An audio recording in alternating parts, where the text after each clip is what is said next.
Выявить рак молочной железы на ранней стадии и факторы риска хронических заболеваний.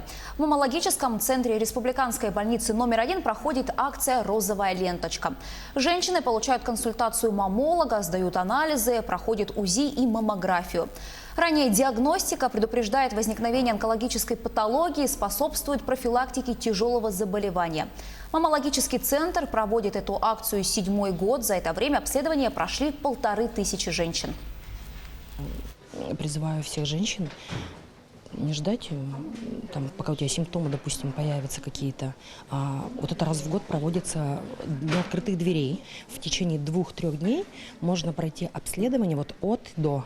Вот как ты пришел сюда на прием к врачу, попал, и в течение 2-3 дней ты проходишь суперпрофессиональное обследование, начиная от простого УЗИ и заканчивая маммографией, УЗИ 3D, пункцию можно сделать. Все это можно пройти в течение 2-3 дней. Тебе всегда здесь рады любой доктор.